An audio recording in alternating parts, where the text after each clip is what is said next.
Assalamualaikum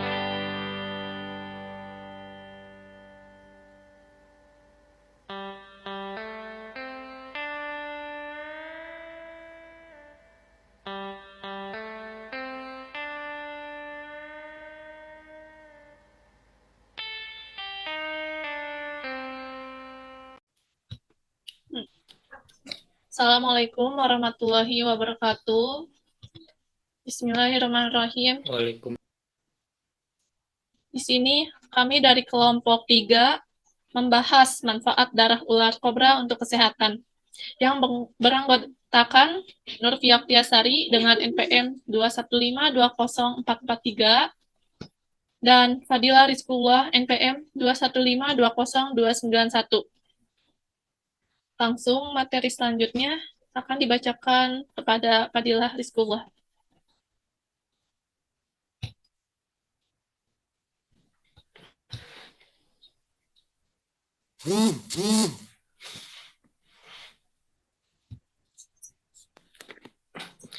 Ya, di sini pada materi kali ini ada darah ular kobra sebagai pengobatan, yang dimana dapat kita ulik dan dapat kita ketahui apa sih manfaat dari darah ular kobra tersebut untuk pengobatan. Ya, jadi yang pertama yaitu darah ular kobra mengandung enzim yang dapat membantu dalam proses pencernaan makanan dan pemecahan molekul dalam tubuh, yang dimana beberapa enzim yang terdapat dalam darah ular kobra seperti ada beberapa kandungan yang terdapat dalam darah ular kobra itu sendiri, yaitu fosfase A2 yang dapat membantu dalam pengobatan pemulihan luka. Lalu yang kedua ada berpotensi sebagai obat untuk kanker. Dan infoblog.com yaitu yang ditulis oleh Gusti Sania. Di sini dijelaskan bahwa potensi darah ular kobra sebagai obat untuk penyakit kanker, yaitu beberapa penelitian menunjukkan bahwa darah ular kobra mengandung senyawa yang dapat memperkuat sistem kekebalan tubuh dan membantu melawan sel kanker. Senyawa ini disebut faktor nekrosis atau tumor atau TNF dan dapat membantu merangsang sistem kekebalan tubuh untuk sel kanker. Lalu yang ketiga ada pengembangan obat baru. Satu manfaat darah ular kobra yang sangat penting adalah pengembangan obat-obatan baru. Darah ular kobra berbagai jenis senyawa kimia yang sangat kompleks. Salah satunya adalah racun atau venom. Kimia tersebut dapat dijadikan bahan dasar dalam pembuatan obatan baru, seperti obat proses sakit, obat kanker, dan obat penyakit jantung. Beberapa obat yang dihasilkan dari darah ular kobra telah digunakan dalam pengobatan manusia dan memberikan hasil yang cukup baik. Kemudian yang itu sebagai pengobatan penyakit autoimun. Darah ular kobra juga dapat digunakan untuk mengobati penyakit jantung. Beberapa senyawa dalam darah ular kobra memiliki efek antiplatelet, yaitu menghambat gumpalan darah sehingga dapat mencegah terjadinya penyakit jantung.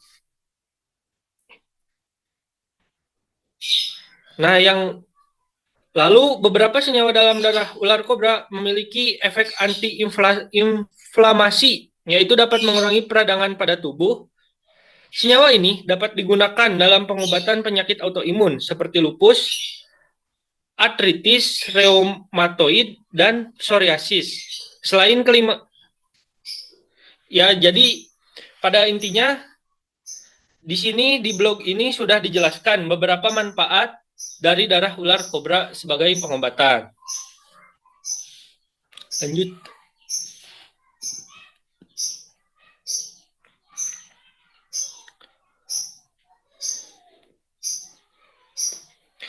Ya, seperti yang kita ketahui, darah ini termasuk ke dalam kotoran yang termasuk ke dalam kotoran, bisa disebut kotoran ya. Jadi, apa sih Dari kotoran tersebut dapat kita pelajari bahwa dalam Islam kotoran itu terbagi ada hukumnya yaitu haram dan najis. Nah, yang pertama haram di sini. Mengapa darah itu haram? Dapat kita dapat kita pelajari terlebih dahulu apa itu pengertian dari haram sendiri. Haram adalah sesuatu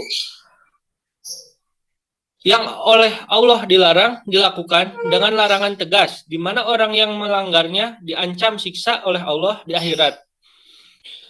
Di sini ada menurut Nabi Muhammad SAW mengkonsumsi haram menyebabkan doa yang dipanjatkan tidak akan dikabulkan dan segala amal ibadah yang dilakukan tidak akan diterima oleh Allah. Atas dasar ini umat Islam menghendaki agar setiap yang akan dikonsumsi dan digunakan selalu memperhatikan halal dan kesucian dari apa yang diperolehnya. Lanjut. Nah, darah sendiri seperti yang sudah disampaikan tadi, darah ini tidak luput dari hal najis atau haram ya. Kemudian masuk kepada pembahasan kali ini yaitu apa itu najis. Kita cari tahu dulu apa itu arti najis. Nah, secara etimologi, najis merujuk pada sesuatu yang kotor. Najis berasal dari kata bahasa Arab, yaitu an-najasah, yang berarti kotoran, yang menjadi sebab terhalangnya seorang untuk beribadah kepada Allah. Najis juga dapat berarti jijik atau kotoran. Seperti yang disampaikan tadi oleh saya sendiri, yaitu mengapa darah bisa dikatakan najis atau haram. Pada intinya, darah itu termasuk dari hal yang najis dan juga haram apabila untuk dikonsumsi. Lanjut untuk materi berikutnya diberikan kepada Saudara Pia. Baik, terima kasih Fadila Rizkullah. Selanjutnya saya akan membacakan pandangan ulama. Yang pertama, pandangan ulama yang melarang berobat menggunakan darah ular kobra. Ulama berpendapat bahwa tidak boleh memakan daging ular. Abu Hanifah, Ahmad, dan Daud berpendapat tentang binatang pengganggu bumi seperti ular, kumbang hitam, kutu kayu, tikus, dan sejenis haram itu. Beberapa alasan diantaranya. 1. Ular termasuk hewan yang menangkap mangsa dengan taringnya, dan Nabi Muhammad SAW melarang memakan hewan liar yang bertaring. 2. Ular adalah salah satu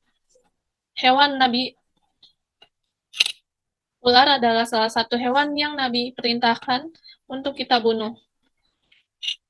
Yang terakhir, ketiga, mereka dianggap menjijikan.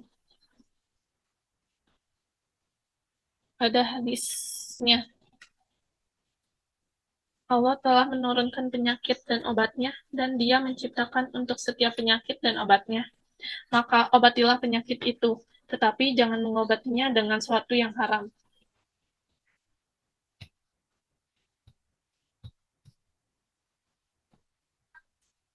Selanjutnya, pandangan ulama yang membolehkan berobat menggunakan darah ular kobra. Ada yang berpendapat dibolehkan jika tidak ditemukan obat lain sesuai dengan tingkat ekonominya. Kondisi darurat, yakni kondisi di mana seseorang dalam keadaan kritis, jika tidak diobati, akan terancam keselamatannya atau penyakitnya bertambah parah. Juga tidak ada obat yang halal, maka itu kondisi darurat. Benda najis tentu juga haram dapat digunakan untuk berkepentingan darurat pengobatan. Hal ini mungkin karena manusia adalah makhluk mulia, sehingga penyakit yang dideritanya harus dihilangkan, sekalipun dengan benda najis, sebagai riwayat perihal masyarakat Uraniyin di di masa Rasulullah SAW.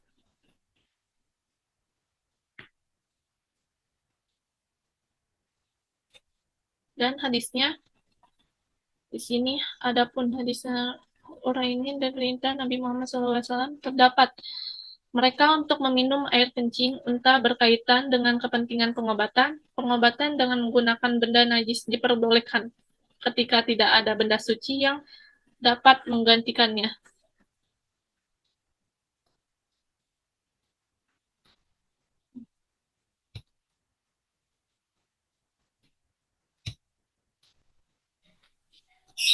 Terakhir, pendapat dari kelompok kami. Jadi, dapat disimpulkan bahwa mengkonsumsi darah ular untuk pengobatan itu diperbolehkan jika dalam suatu keadaan darurat yang dimana tidak ada jalan keluar dari bagi seseorang yang dalam keadaan darurat tersebut. Mengkonsumsi barang najis atau haram, hukumnya tetap saja haram. Akan tetapi, terdapat pengecualian jika dalam keadaan terdesak atau darurat. Oleh karena itu, hukum dasar mengkonsumsi obat-obat berbahan dasar ular terhadap haram tetaplah haram apabila bagi kita orang Indonesia yang masih mengkonsumsi obat-obatan ular berdasarkan pengalaman saja dan hanya sekadar untuk peningkatan libido saja. Jelas hal ini tersebut diharamkan. Akan tetapi, jika memang kita dapat dalam kondisi yang sangat darurat, tidak ada obat selain yang di berbahan dasar ular, dan guna mempertahankan hidup, maka hal tersebut diperbolehkan dan sangat dianjurkan. Selain dalam kondisi darurat tersebut, tetaplah menjadi haram. Selanjutnya, kesimpulan dari penggunaan darah ular kobra akan dibacakan oleh Fadilah 10. Melanjutkan dari pandangan kelompok atau pendapat kelompok, dapat kita simpulkan dari kita membaca arti dari surat Al-Maidah ayat 3, yang dimana artinya diharamkan bagimu memakan bangkai, darah, daging babi, dan daging hewan yang disembelih bukan atas nama Allah, yang tercekik, yang dipukul, yang jatuh, yang ditanduk, dan yang diterkam binatang buas, kecuali yang sempat kamu sembelih. Diharamkan pula apa yang disembelih untuk berhala. Demikian pula mengundi nasib dengan azlam, anak panah, karena itu suatu perbuatan fasik. Pada hari ini orang-orang kafir telah putus asa mengalahkan agamamu. Oleh karena sebab itu, janganlah kamu takut kepada mereka, tetapi takutlah kepadaku. Pada hari ini telah aku sempurnakan agamamu untukmu, telah aku cukupkan nikmatku bagimu, dan telah aku ridhoi Islam sebagai agamamu. Maka siapa yang terpaksa karena lapar, bukan karena ingin berbuat dosa, sesungguhnya Allah Maha Pengampun lagi Maha Penyayang. Jadi dapat kita ambil intisari dari ayat ini, yaitu sesuatu yang Allah telah ciptakan sejatinya pasti sudah ada solusinya. Kembali lagi terhadap topik pembicaraan haram ya. Jadi di sini kelompok kami mengambil contoh berobat menggunakan darah ular sebagai pengobatan. Jadi dapat kita simpulkan bahwa mengkonsumsi darah ular kobra ini bukan menjadi salah satu alternatif untuk pengobatan dari sumber penyakit ini, karena sejatinya Allah menurunkan penyakit, pasti Allah juga menurunkannya.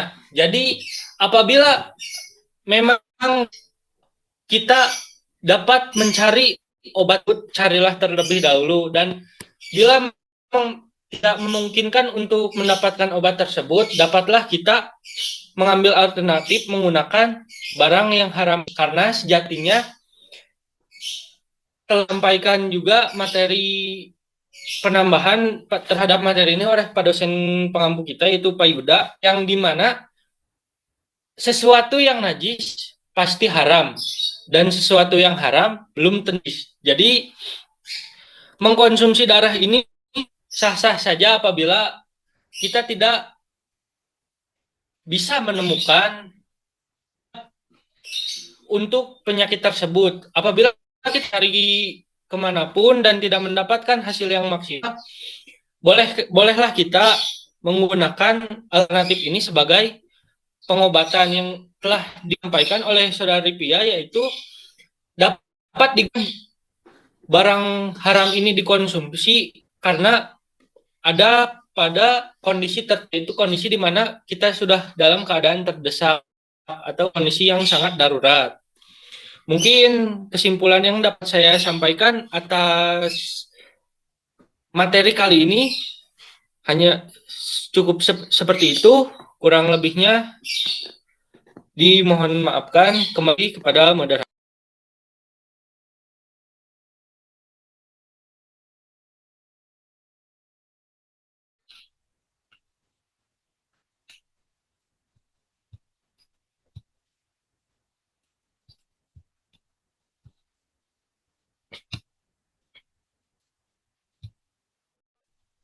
Baik, terima kasih kepada Fadila Rizkullah. Sekian dari materi dari kami tentang manfaat darah ular kobra untuk kesehatan.